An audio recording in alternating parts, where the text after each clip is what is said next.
Big game tonight, I think, between the Lakers and the Knicks. It's not as if the Lakers don't have a spotlight on them all the time, but now the national spotlight with Turner coming in and the Knicks having the same record, and this is a terrific barometer test, again, for the Knicks. They seem to be having one every single night.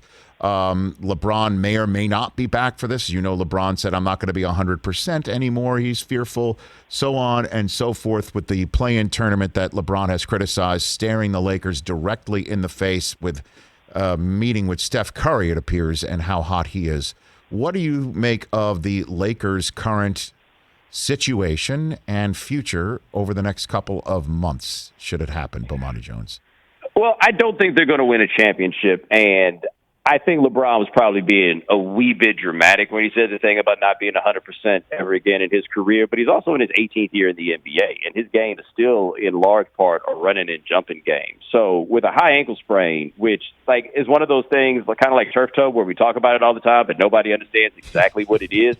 And the high ankle sprain is like, you know, how people roll their ankles normally, is if you roll it the other way. Like, you realize how much force you have to put down on your ankle to even have a high ankle sprain, because your leg is built to stop something like that from happening. I don't think he's going to wind up being at 100% this year. I do think that they're going to wind up being in the play-in tournament. I think they'll get out of that play-in tournament, but I think that they are, unless something pretty drastic changes pretty quickly, I just have a hard time seeing them going deep into the playoffs this year. That said, if I am Adam Silver, I'm sending in Earl Hebner or whoever else I need to make sure the Lakers do make it into the playoffs. Like, this play-in tournament is looking like a boon for them right now because there's going to be interesting teams in it, but if it results in the Lakers not making the playoffs, it's the worst thing they ever did.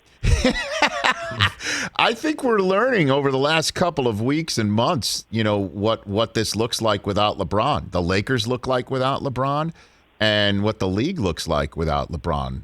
You know, I guess you be careful what you wish for if you want LeBron finally gone, you know? Yeah, so, like, on one hand, I do think that the league is, like, they're suffering from some of the effects of leaning so heavily into LeBron because there's not that much left that's interesting about LeBron after all these years, right? Like, he's not going to catch Jordan in the eyes of people. You can't call him a choker, any of that stuff anymore. Now he's one of very many excellent players who are in the NBA. He's still right near the top, but that's still, like, not really compelling, I don't think, anymore to people at this point. However, those are still the Lakers.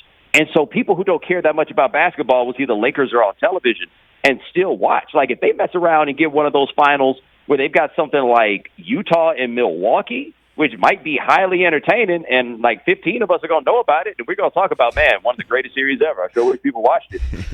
Hey, you watched all the way to the end. Thanks for that. Watch more right here.